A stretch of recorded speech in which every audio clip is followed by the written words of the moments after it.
Good morning आशीष sir. US market में ठीक है, कोई ऐसी दिक्कत नहीं थी क्योंकि बहुत चल चुका था, इसलिए थोड़ा सा कल लोगों ने प्रॉफिट लिया, ओवरबॉट जोन में था। और चाइना में भी ओवरबॉट हो गया था, एक दिन में वहाँ बहुत बड़ी रैली बनी तो वहाँ भी थोड़ा प्रॉफिट लिया लोगों ने। अब लोगों की डिमांड और ज़्यादा है कि या कई सारे एक्सपर्ट भी कह रहे थे कल, राकेश अरोड़ा भी कह रहे थे कि केवल मॉनेटरी मेजर से काम नहीं चलेगा, फिस्कल भी देना पड़ेगा क्योंकि डिमांड कैसे आएगी। सस्ता लोन मिल रहा है लेकिन लेने वाला भी तो होनी चाहिए। तो इसलिए चाइना की मार्केट भी थोड़े थोड़े ठंडे हुए और उसकी वजह से आप ये कह सकते हैं कि कल एक शांत दिन था, कुछ बहुत तूफ़ानी कहीं हुआ नहीं। और क्रूड भी थोड़ा नरम पड़ा, 75 तक चला गया था, $73 आ गया। जियोपॉलिटिकल टेंशन काफ़ी ज़्यादा हॉट है इस समय। हालांकि फ्रांस भी अब इसमें आ गया, कोशिश कर रहा है। यूएन में कल सबकी स्पीचेस चल रही थी कि जल्दी से जल्दी लेबनान और इसराइल के बीच में जो हो रहा है उसको तुरंत रोका जाए। प्रपोजल्स चल रहे हैं, बातचीत चल रही है, उम्मीद है कि शायद वो हो जाएगा तो वो तनाव भी थोड़ा कम होते हुए दिख रहा है। हालांकि इसराइल बार बार ये कह रहा है कि अगर नहीं रुका तो हम ग्राउंड ऑपरेशन के लिए बिल्कुल तैयार हैं इस लेबनान के ऊपर। तो वो भी एक चिंता का कारण है, उस पर नज़र रखनी पड़ेगी। तो ये सारे फैक्टर्स मिला के कल एट प्ले थे, लेकिन कोई बहुत बड़ी चिंता की बात नहीं है। अभी चिंता की बात आज आपके लिए ये होनी चाहिए कि एक्सेंचर के रिजल्ट आएंगे करीब करीब 7 बजे भारतीय समय अनुसार, रात में 10 बजे उनकी कॉन कॉल होगी। तो उन्होंने वार्निंग तो पहले दी थी, अब कैसे रिजल्ट आते हैं लेट्स सी। हालांकि पिछले 10-15 दिनों में कुछ ऑप्टिमिज्म बढ़ा है, लेकिन वो रिजल्ट्स इंटरेस्टिंग होंगे और फिर कल आईटी के ऊपर इनका इम्पैक्ट आ सकता है। ओके हाँ, आज शाम को बाजार बंद होने के बाद तो बहुत सारे इवेंट्स हैं। जेरोमी पॉवेल साहब की speech, treasury secretary Janet Yellen की स्पीच, यूएस के GDP numbers, initial jobless claims के नंबर्स, एक्सेंचर के रिजल्ट्स। तो इवेंट्स के लिहाज से आज बड़ा एक्शन होगा और कल इन सब पे हम सुबह खुलते ही रिएक्ट कर रहे होंगे। तो फ्राइडे वैसे ही इंटरेस्टिंग बन जाएगा साथ साथ आज की। लेकिन चलिए, कल का सेशन शुरुआत ठंडी सी थी, ऐसा लगा फॉलो थ्रू मिल नहीं रहा है, पर जाते जाते सारी तस्वीर बदल गई। क्या मूव्स आए उस सेकेंड हाफ में, और वो भी सेकेंड हाफ के आखिरी 1 घंटा पकड़ लीजिए, तार जैसे खड़ा हुआ था, सही में बुर्ज खलीफा बन गया था। ऐसे में दरअसल सेटअप कैसा है पहले ये जान लेते हैं, उसके बाद चलते हैं आज के सेशन की अप्रोच पे। सेटअप कैसा लग रहा है? बिल्कुल सेटअप पे आऊँगा आशीष। इससे पहले अब जो कल का दिन था ना, ये परफेक्ट दिन होता है। अगर आपने मिस किया हो तो जब फ्लैट मार्केट फ्लैट हो, गिर रहा हो, सपोर्ट पर आ रहा हो, तो अपनी पोजीशन को ऐड करते रहने का धीरे धीरे धीरे, क्योंकि एकदम से वो एक ग्रीन बार बनेगी जो आपको इस तरीके का मूव देती है। खैर एनीवे, सेटअप पर आते हैं। सेटअप में हमारा वही एफआई की सेलिंग, डीआईआई की बाइंग।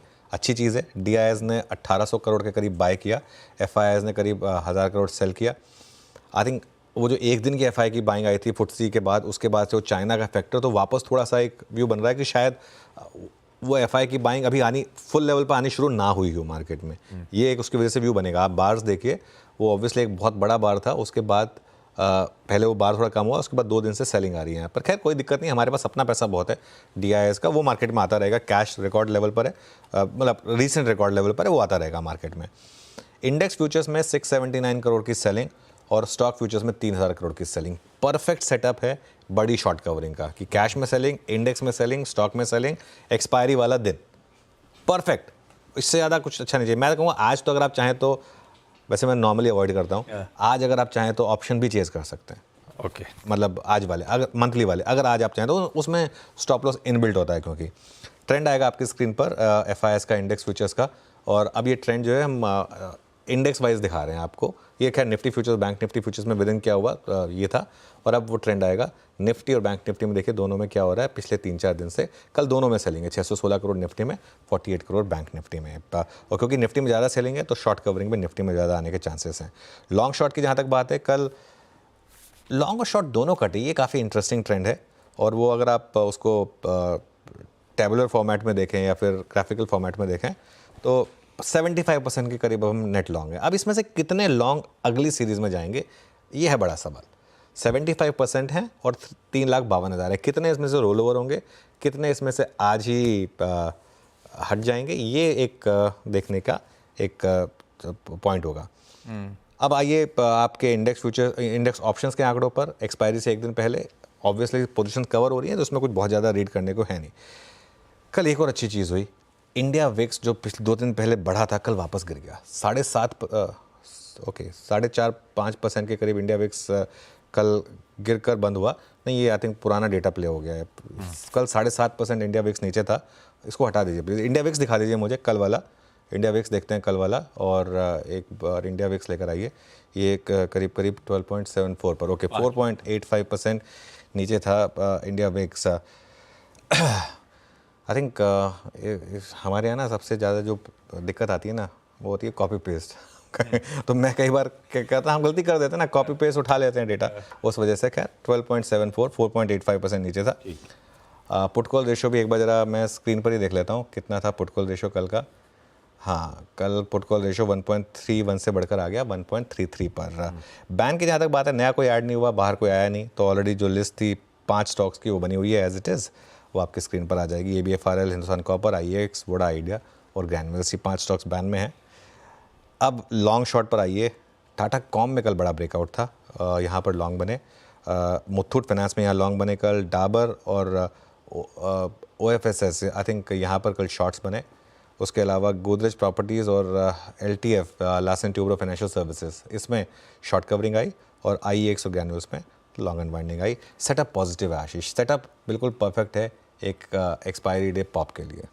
लीजिए भाई साहब, ग्लोब सपोर्टिव है, आज सुबह एशिया बढ़िया मूड में और सेटअप बढ़िया पॉजिटिव है, एक्सपायरी डे में एक बढ़िया उछाल देने के लिए। कल का निफ्टी आपकी स्क्रीन्स पर है। कल जो छोटी रेंज बोली गई थी सुबह इसी समय 25,885 से 26,015, प्रिसाइसली इसी रेंज में, और दोनों छोर हमने छुए जिस रेंज की चर्चा हुई थी। पोजिशनल लॉन्ग्स पे 25,750 के स्टॉप लॉस के साथ क्लोजिंग बेसिस पे बने हुए थे। कल इंट्राडे ट्रेडर्स के लिए बाय रेंज मेंशन हुई थी 850 से 925, कल के लोज 870 के हमारी बाई रेंज में आया। 25,700 के स्टॉप के साथ हमने बाय रेंज में खरीदा, ड्यूली रिवॉर्ड करा बाजार ने। कल इंट्राडे में 26,032 तक भी गया था, और इवन क्लोज पे भी 26,000 के ऊपर था। तो जो छोटी रेंज डिफाइंड मार्कर्स, दोनों तरफ के छोर, लोअर लेवल्स पे खरीदारी, बढ़िया प्ले आउट होना सटीक पड़ा है। आज है बड़ी वाली एक्सपायरी का दिन, क्या करा जाए अब आज के सेशन के लिए?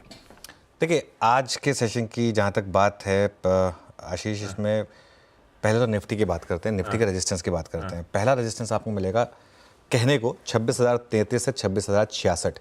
ये क्या है, 26,033 पर आपका ऑल टाइम हाई, और एक बार आप कल की 26,000, आज की जो एक्सपायरी हो रही है 26,000 की कॉल, उसका प्रीमियम देख लेते हैं। वैसे तो खैर मैं उन लोगों को दाद देता हूं जो एक ट्रेंडिंग मार्केट में at the money call options बेचने की हिम्मत करते हैं, और वो भी इतने छोटे प्रीमियम पर, 65 रुपये पर। यही प्रीमियम अगर आप नैस्डैक में ट्रेड कर रहे होते ना तो कम से कम 150 होता। ठीक है, तो यहाँ पर क्योंकि ऑप्शन राइटर्स इतना पैसा बनाते हैं कि वो धीरे धीरे ऑप्शन राइटिंग ऐसे हो गई है कि, और विक्स इतना कम हो गया है, इसके लिए 65 रुपये में वो कॉल बिकी है कल।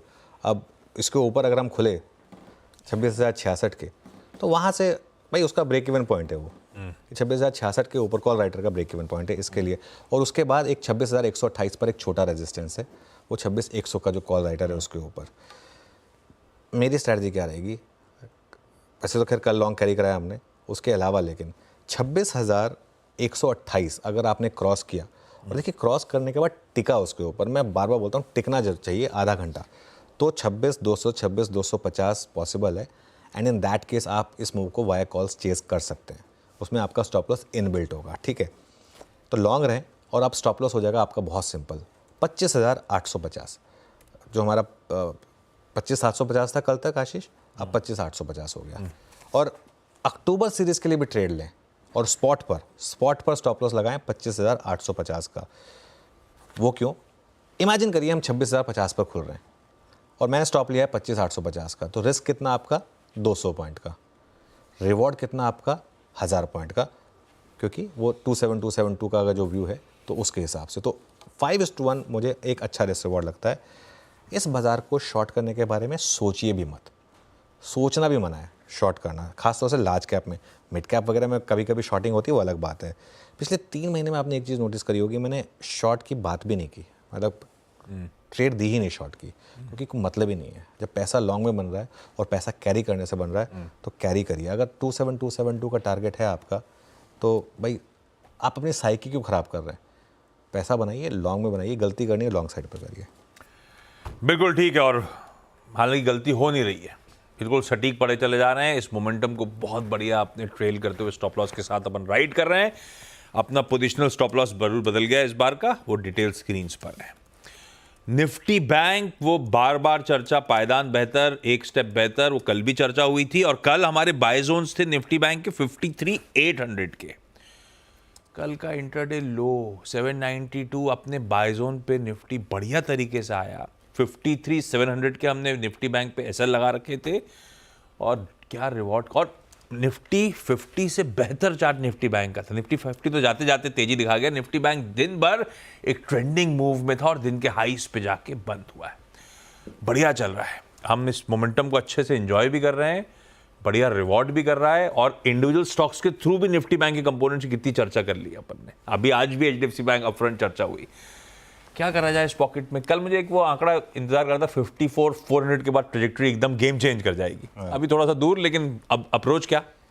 अप्रोच वही है। अच्छा एक चीज़ बताऊँ मैं आपको, अब देखिए मैं इसमें ये मतलब किसी को नीचा दिखाने के लिए या किसी को कराने के लिए नहीं है, लेकिन हमारे व्यूअर्स जो है ना वो 51,400 से लॉन्ग है बैंक निफ्टी पर। 51,400 पर एक व्यू लिया गया था कि अब बस बैंक निफ्टी नए हाई के लिए तैयार है और डिफरेंशियल को अब बैंक निफ्टी फिल करेगा। और निफ्टी बैंक को तब लॉन्ग कराया था जब सब शॉर्ट का व्यू दे रहे थे निफ्टी बैंक पर। और उस रैली में अब आपको 3,000 पॉइंट क्लीन मिल चुके हैं बैंक निफ्टी में। देखिए 6% की रैली हो चुकी है बैंक निफ्टी में इस महीने। 6% की रैली, अगर आपने वो सही ट्रेड पकड़ लिया ना आशीष, आपको पूरे साल की ट्रेड मिल चुकी है। 3,000 पॉइंट वाला सोचिए बैंक निफ्टी में पर लॉट ही आपको कितना पैसा बन रहा है, ठीक है। तो उस हिसाब से अभी भी मुझे लग रहा है कि इस रैली में 2,000 पॉइंट और बाकी हैं बैंक निफ्टी की इस रैली में। और उसका कारण क्या है? एचडीएफसी बैंक मुझे लग रहा है कि एक बड़े ब्रेकआउट के कगार पर है, बहुत बड़े ब्रेकआउट के कगार पर है। ऑलरेडी एक महीने में 9% ये स्टॉक चल चुका है। ये हमारी महीने के शुरू में बात हुई थी, ठीक है। वहाँ से 8.5% एचडीएफसी बैंक चल चुका है, इस बात को ध्यान में रखते हुए। लेकिन अगर एचडीएफसी बैंक 2,000 क्रॉस किया इसने, तो बैंक निफ्टी 56,000 की तरफ जाएगा, ठीक है। निफ्टी बैंक में अब क्या करना है आपको? बने रहें। अब 53,750 का एक स्टॉप लॉस रखें और अपनी लॉन्ग्स में बने रहें।